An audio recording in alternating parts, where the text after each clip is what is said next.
नमस्कार, स्वागत है आपका। मैं हूं आपके साथ सुमित गुप्ता। आप देख रहे हैं 8 का अटैक। मरुधरा में चुनावी महासंग्राम का मैदान सज चुका है। तमाम योद्धा साजो सामान के साथ तैयार हैं, लेकिन सबसे ज्यादा चर्चा किसी की है तो वो है जांच एजेंसियों की सक्रियता। बकौल कांग्रेस चुनावी महासमर में जांच एजेंसियां चुनावी हथियार के तौर पर इस्तेमाल हो रही हैं। दरअसल बीते कई महीनों से ईडी और आईटी ने अलग अलग मामलों की जांच के सिलसिले में सूबे में डेरा डाल रखा है और ताबड़तोड़ एक्शन भी जारी है। कांग्रेस आरोप लगा रही है कि सिर्फ कांग्रेसी नेताओं को टारगेट किया जा रहा है, तो बीजेपी इसे जैसी करनी वैसी भरनी कह रही है।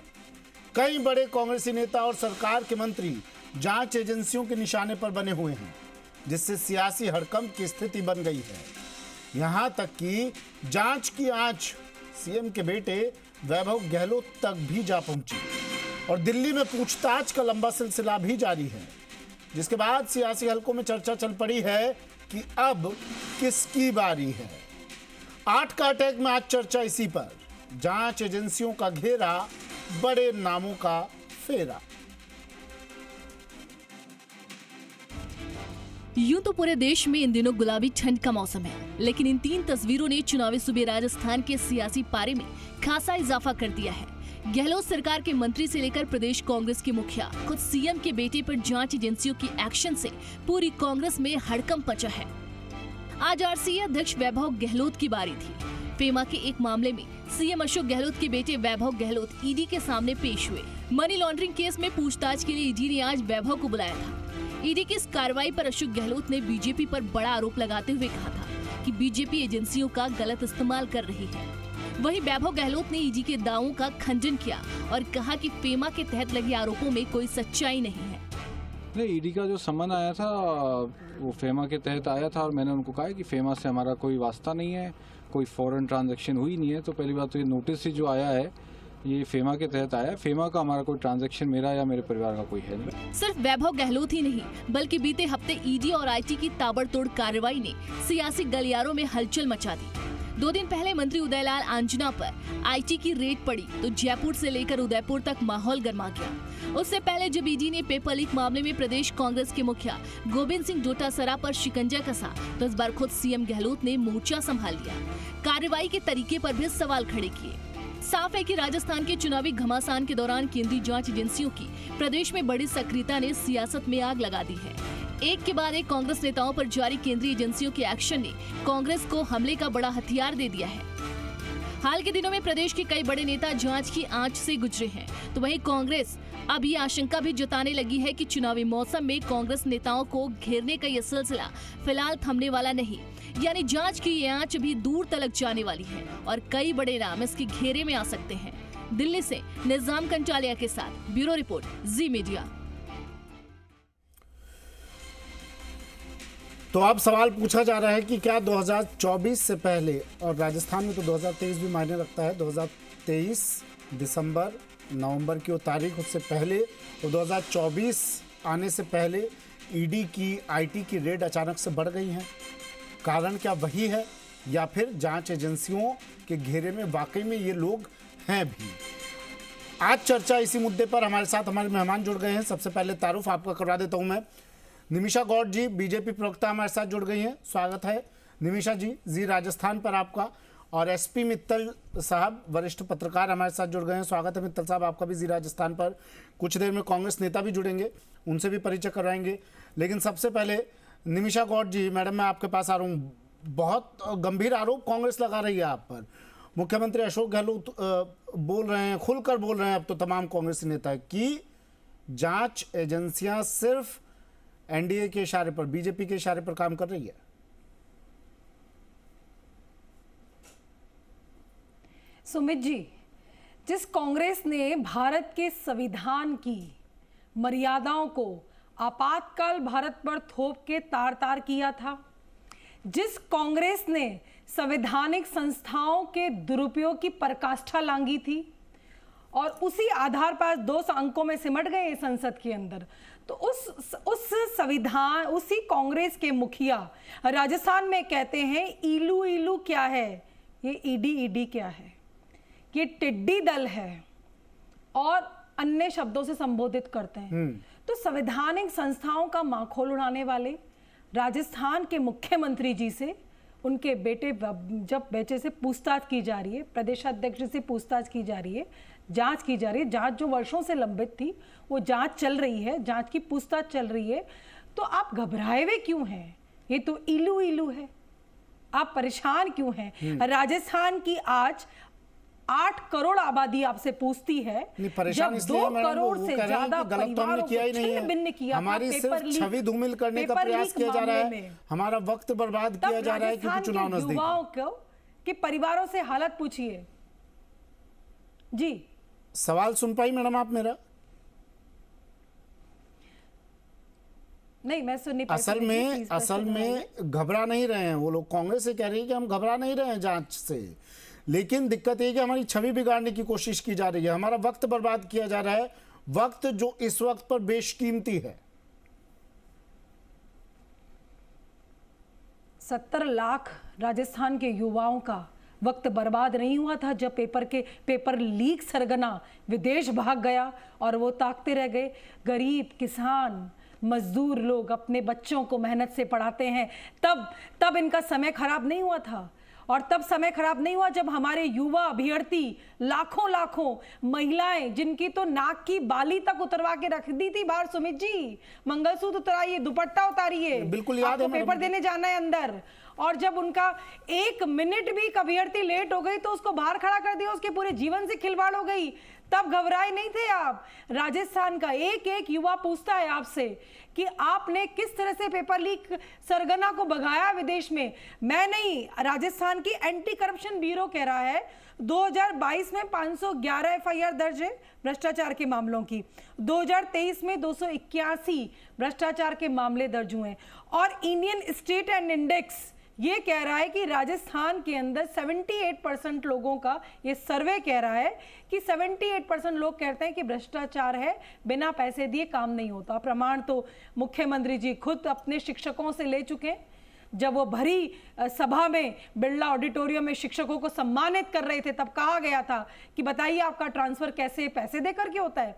तो सबने एक साथ आवाज उठाई थी, यहाँ पैसे देकर होता है। दोबारा बोला पैसे देकर होता है, सबने आवाज उठाई बिल्कुल पैसे देकर के होता है। और बाद में मुख्यमंत्री जी ने खुद ने कहा कि मैं दुखी हो रहा हूं, क्या पैसे देकर के होता है? तो बताइए, भ्रष्टाचार की हर मर्यादा को लांघ करके जब आपके लॉकर सोना उगल रहे हैं, जब योजना भवन में किलो किलो सोना मिल रहा है, सोने की ईंटें मिल रही है राजस्थान के अंदर, और आप कह रहे हैं कि हम समय खराब है हमारा। राजस्थान वासियों का आपने कितना समय खराब किया होगा? ठीक है एसपी मित्तल साहब, मुझे थोड़ा समझाइए, पूछो क्या ये संयोग ही है कि चुनाव नजदीक है और ईडी की ताबड़तोड़ रेड की संख्या में इजाफा होता जा रहा है, या फिर कोई प्रयोग है? संयोग या प्रयोग सर?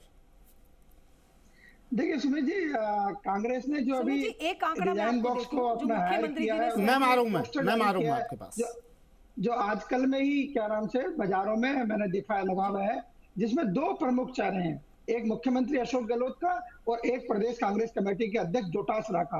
और बाकी के जो चेहरे हैं वो बहुत ऊपर हैं, वो ऐसे दिखते ही नहीं है। लेकिन 2 चेहरे आपको बड़े साइज के अंदर उसका कांग्रेस के पोस्टर में नजर आएंगे, एक डोटासरा का, एक गहलोत साहब का। अब पिछले 3-4 दिनों के अंदर जो कार्रवाई हुई है वो इन दोनों पर ही सीधे रूप से हुई है। जहां मुख्यमंत्री जी के बेटे से आज क्या नाम से दिल्ली में ईडी कार्यालय में पूछताछ हो रही है, और ये पूछताछ जो है ना, ये बहुत महत्वपूर्ण पूछताछ है, मतलब कोई साधारण पूछताछ नहीं है। ये पूछताछ 100 करोड़ रुपए की है, जिसके अंदर आरोप लगाया जा रहा है कि 100 करोड़ रुपया आपने मॉरिशस भेजा और फिर मॉरिशस से वापस वो पैसा वापस आया। तो वो जिन कंपनियों के माध्यम से पैसा भेजा और जिन कंपनियों में आया वो वैभव गहलोत से जुड़ी हुई कंपनियां हैं, ये कहा जा रहा है, ऐसा आरोप है। और खुद क्या नाम से आज उन्होंने, जो वैभव गहलोत है, उन्होंने ही माना, अभी पूछताछ उनसे जारी है, चल रही है। हालांकि उन्होंने आज ईडी के समक्ष इस बात को कहा था कि उन्हें 3 अक्टूबर तक का समय दे दिया जाए, तो शायद मुझे लगता है कि ईडी ने वो समय नहीं दिया और सारी पूछताछ अभी जारी है। उन्होंने भी खुद ने माना है कि हमें क्या नाम से फेमा का नोटिस मिला है, विदेशी मुद्रा उल्लंघन का नोटिस मिला है, जिसमें हमसे पूछताछ हो रही है, इस बात को माना है। इसी प्रकार आप देखो जिस तरीके से गोविंद सिंह डोटासरा के यहाँ ईडी की कार्रवाई, देखो पूरा प्रदेश जानता है इस बात को कि जो रीट का पेपर आउट हुआ उसमें 25 लाख बच्चे अभ्यर्थी थे जिन्होंने भाग लिया और उनको कितनी परेशानी होगी अंदाजा लगाया सकता है। बिल्कुल। और ये जो कार्रवाई है ना ईडी वाली, मुझे लगता है कि जहां एसओजी ने कार्रवाई की, जो एसओजी ने जांच की, उससे आगे की जांच है। आपको ध्यान हो अच्छी तरह तो जो डिप्टी चीफ मिनिस्टर है सचिन पायलट, उन्होंने खुद इस बात को कहा कि चाहे रीट का पेपर हो, चाहे आरपीएससी का सेकंड ग्रेड का शिक्षक भर्ती परीक्षा हो, इसमें बड़ी मछलियों को नहीं पकड़ा गया है, छोटे छोटे लोगों को पकड़ा जा रहा है। इसी प्रकार रीट के अंदर जब क्या नाम से सचिन पायलट ने जांच की मांग भी करवाई थी, जांच की मांग भी करवाई थी और ये सारी बात कही थी। इसी प्रकार जो क्या नाम से रीट के उस टाइम में जो कार्रवाई कराई गई, जो माध्यमिक शिक्षा बोर्ड के अध्यक्ष डीपी जालोरी, उन्होंने कहा कि क्या नाम से इस पेपर आउट के अंदर राजनीतिक संरक्षण में हुआ है, वो सारी जांच आगे नहीं बढ़ी। तो मुझे लगता है कि सारी जांच क्या नाम से ईडी जो है उसको एक कदम आगे ले जा रही है। लेकिन कांग्रेस का ये आरोप सही हो सकता है कि ये जब चुनाव आता है तभी ये सारी एजेंसियां क्यों सक्रिय होती है। अभी हमने देखा सहकारिता मंत्री जी के जो उदयलाल आंजना है, उनके यहाँ इनकम टैक्स की कार्रवाई हुई, उनकी कंपनियों में कहा जा रहा है कि वित्तीय अनियमितता हुई है। तो ऐसी स्थिति के अंदर कांग्रेस का आरोप अपनी जगह, लेकिन मेरा ये मानना है कि यदि क्या नाम से कहीं भ्रष्टाचार होता है या वित्तीय अनियमितता होती है। बिल्कुल सर, मैं आता हूँ। निमिषा जी आप अपनी बात रख लीजिए जल्दी से, फिर मैं संजय आचार्य जी के पास जाऊंगा। सुमित जी, एक आंकड़ा मुख्यमंत्री जी ने दिया था, कार्रवाई होती है कार्रवाई नहीं होती है, ईडी का दुरुपयोग या ईडी पे जब बार बात करें तो एक आंकड़ा उन्होंने दिया था कि यूपीए के शासनकाल में 10 साल में 112 कार्रवाई मात्र की गई और एनडीए के शासन में 3000 से ज्यादा कार्रवाई हो रही है। तो आप देखिए यूपीए के शासनकाल का एक साल में 10 कार्रवाई मात्र, और आज आप देखिए एक साल में 100 ज्यादा कार्रवाई का एक आंकड़ा मैं आपको बताता हूँ मैडम। तो कार्रवाई 2014 से 22 के दौरान ईडी ने जो 121 नेताओं के खिलाफ कार्रवाई की, उसमें 115 विपक्ष के नेता हैं। भारत का, उस भारत में आप भ्रष्टाचार की गारंटी निमिषा जी एक सवाल, आप आंकड़े बता रही हैं तो एक आंकड़ा मैं भी बताता हूं आपको।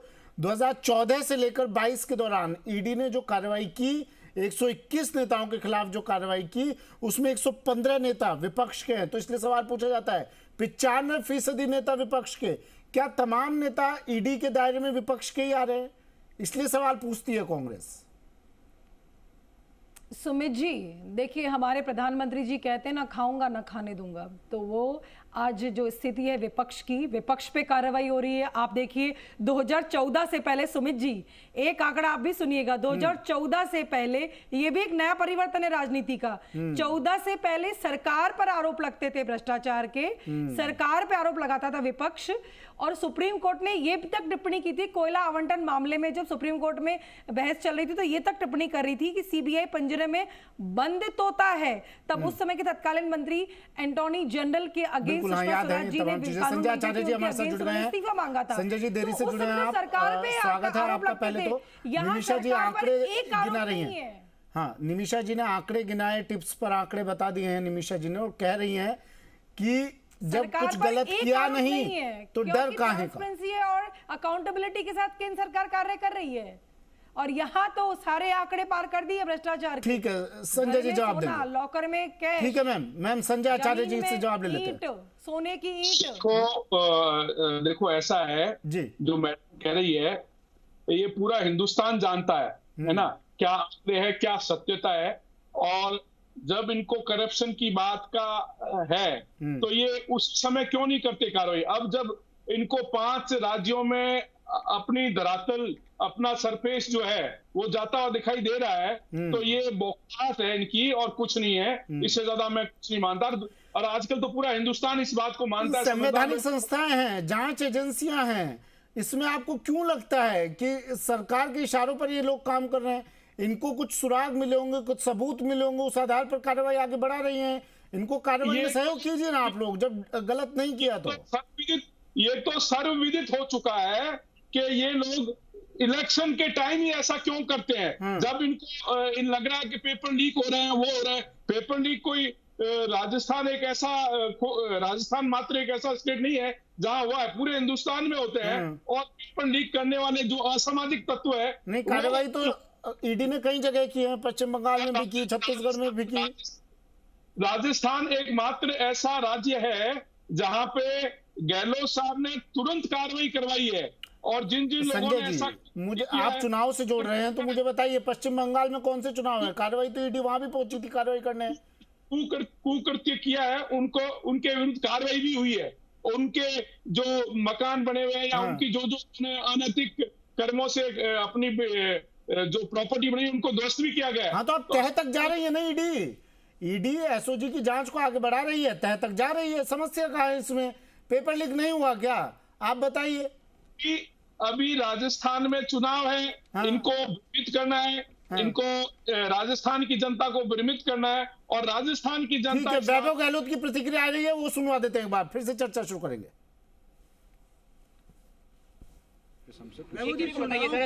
इलेक्शंस 25 सितंबर को है, तो आपने बोला है, आपने रिक्वेस्ट की है कि थोड़ा मतलब इलेक्शन बात करें। जी बताएं। इलेक्शन सर 25 तारीख को है राजस्थान में और आपको 16 तारीख को बुलाया। आपने मांग की है कि अगर थोड़ा 25 के बाद बुलाया जाए।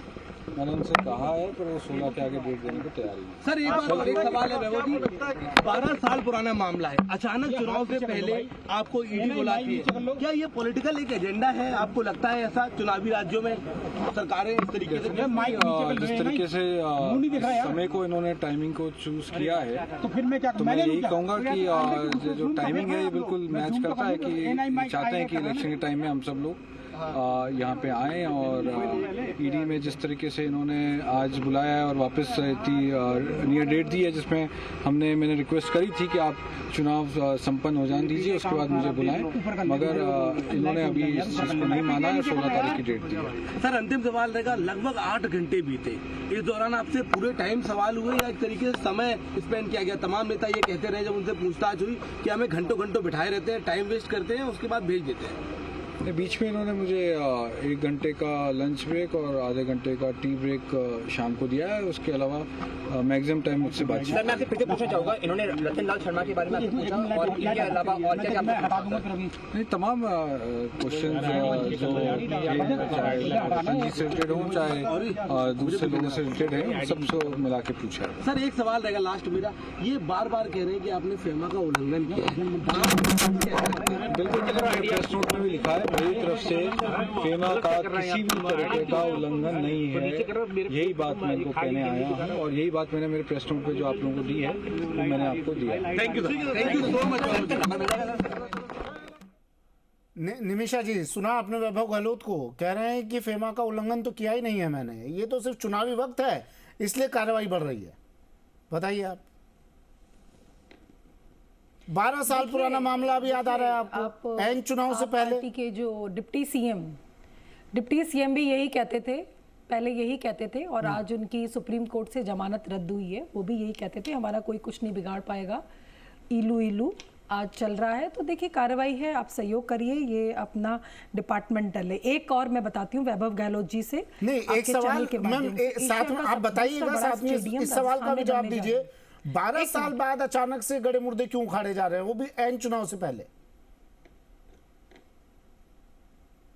लास्ट ईयर सुमित जी, अभी लास्ट ईयर एफआईआर हुई है, जिस मामले पर कार्रवाई चल रही है उस कार्रवाई की डिटेल्स आप देखेंगे तो लास्ट ईयर एफआईआर हुई है, उसकी पूछताछ के लिए बुलाया गया, ट्रांजैक्शन हुआ है और जिस होटल में इनके परिवार का इनका भी नाम मेंशन है। मैं आपसे एक प्रश्न पूछना चाहूंगी, दूसरा बड़ा स्टेडियम एशिया का राजस्थान में बनने जा रहा है, उस स्टेडियम का नामकरण ओपन टेंडर की बात देने की जगह अनिल अग्रवाल जी के नाम बिना खुली निविदा के आधार पर दे दिया गया।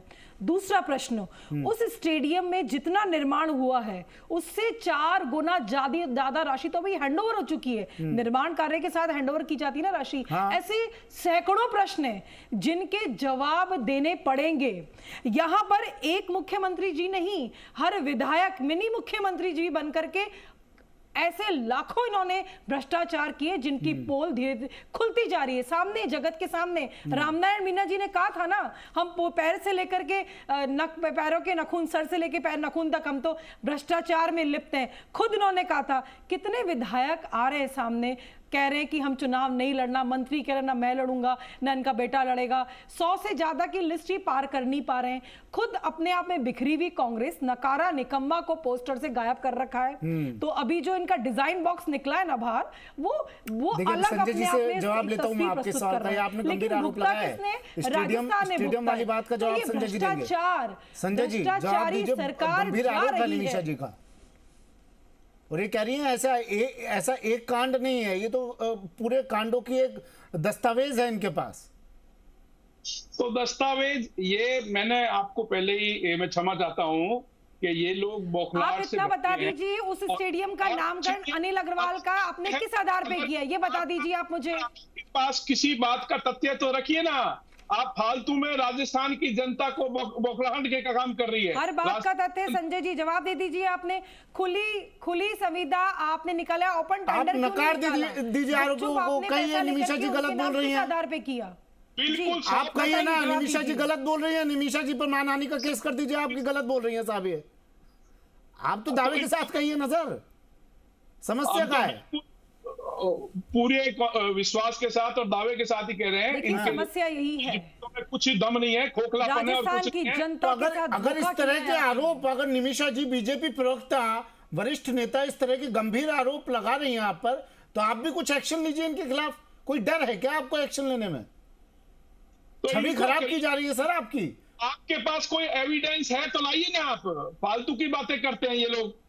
और मैंने नहीं, वो तो दावे के साथ कह रही है, लेकिन अगर आपको लगता है फालतू की बातें हैं, अरे संजय जी महाशय मेरी बात सुनिए, अगर आपको लगता है फालतू की बातें कर रही हैं तो उनके खिलाफ एक्शन लीजिए। सरकार है ना सर आपकी, कहिए छवि खराब की जा रही है हमारी। कहां पर है ये आप बताइए, पेपर लीक का सरगना का अगर इस तरह के आरोपों पर आप चुप्पी साध लेंगे यानी दाल में कुछ काला है सर। ये जवाब दीजिए आप। इनकी बातों में भाई स्टेडियम जो है पिछले 3 सालों से अच्छा राजस्थान में काम हो रहा है और एक वर्ल्ड क्लास का हिंदुस्तान में बेस्ट स्टेडियम। ठीक है, वो मान लिया, अंतरराष्ट्रीय स्तर पर आप स्टेडियम बनवा रहे हैं, आइएगा वापस, फिर मैं आपसे जवाब लूंगा। लेकिन मित्तल साहब, अगर बीजेपी गलत आरोप लगा रही है तो कीजिए ना, आप कदम उठाइए, एक्शन लीजिए इनके खिलाफ। नहीं लिया जा सकता क्या एक्शन? नहीं लेना चाहिए ना। या तो कहीं कुछ गड़बड़ है मित्तल साहब, मैं गलत नहीं हूं, या तो कहीं कुछ गड़बड़ है, दाल में काला है इसलिए चुप है कांग्रेस। सुमित जी आप देखिए कि जब मुख्यमंत्री जी अशोक गहलोत साहब ने आरोप लगाया था शेखावत के खिलाफ, गजेंद्र सिंह शेखावत के खिलाफ कि क्या नाम संजीवनी घोटाले में उनका पूरा परिवार शामिल है, तो आप देखिए उन्होंने मानहानि का मुकदमा किया जो दिल्ली में चल रहा है। हाँ? और आज भी क्या नाम से मुख्यमंत्री जी को वहां पे वर्चुअल अपनी पेशी पे उपस्थित होना पड़ रहा है वर्चुअली तकनीक से। तो आप यदि कोई गलत कह रहा है तो आपको मुकदमा करना चाहिए। अब नहीं कर रहे हैं, लेकिन जल्दी से अपनी बात रखिए संजय जी। अब नहीं कर रहे हैं आप मुकदमा, यानी कहीं कुछ गलत है, यानी निमिषा जी की बात में लेश मात्र सही सच्चाई का अंश तो छुपा हुआ है सर। तो इनको कहिए ना, आप एविडेंस दीजिएगा तो उसमें भी हम सामने आएंगे इनके। आप अब तक क्यों नहीं आ रहे हैं फिर सामने? डर है क्या किसी बात का? क्यों नहीं आगे बढ़ रहे हैं? जी जनता एक्शन लीजिए ना निमिषा जी के खिलाफ। निमिषा जी बात रखिए जल्दी से अपने सर। निमिषा मैम, मैं निमिषा जी से बार बार यही पूछ रहा हूँ कि ये अब चुनाव के वक्त ऐसी बातें क्यों आ रही है? राजस्थान की जनता भाजपा के सुशासन के रथ पर सवार होने वाली है। इनको नाइजेस्ट नहीं हो रहा है जी, ये जान लीजिए कांग्रेस अखंड भ्रष्टाचार में डूबी हुई है और ऐसी डूबी हुई है जिसके विकास के मार्ग को बीमारू राज्य बनाने वाले राजस्थान को कांग्रेस के मुखिया खुद कहते हैं। और इसलिए चुनाव से पहले कार्रवाई की जाएगी। क्लोजिंग कमेंट मित्तल साहब, क्लोजिंग कमेंट मित्तल साहब जल्दी से 30 सेकंड में सर। नहीं मैं अशोक अभी जो गहलोत साहब ने बात की उसको भी थोड़ा गंभीरता से लेना चाहिए। उन्होंने ये कहा कि मैंने ईडी से ये रिक्वेस्ट की थी कि जो आप मेरे को 16 नवंबर को बुला रहे हैं उसकी जगह मुझे मतदान के बाद 25 नवंबर को बुला ले तो ठीक रहेगा, लेकिन ईडी ने उनके प्रस्ताव को नहीं माना है। इसका मतलब वैभव गहलोत को एक बार फिर 16 नवंबर को जाके क्या नाम से वहां ईडी के समक्ष प्रस्तुत होना पड़ेगा। स्वाभाविक है कि जब चुनाव हो रहा है तो ये सारी कार्रवाई होंगी, कांग्रेस आरोप लगाएगी और भाजपा का जो क्या नाम से कहा जा रहा है कि ये ईडी का दुरुपयोग कर रहा है। तो ठीक है, यानी कांग्रेस जो आरोप लगा रही है कि चुनाव से ठीक पहले कार्रवाई करना, चुनाव से कुछ संबंध तो है इन कार्रवाइयों का। शुक्रिया आप तीनों का अपना कीमती वक्त हमें देने के लिए, जी राजस्थान के मंच पर आने के लिए। निमिषा गौड़ जी, संजय आचार्य जी और एसपी मित्तल साहब, आप तीनों का शुक्रिया 8 का टेक में आने के लिए। 8 का टेक में आज के लिए इतना ही, दीजिए इजाजत, नमस्कार।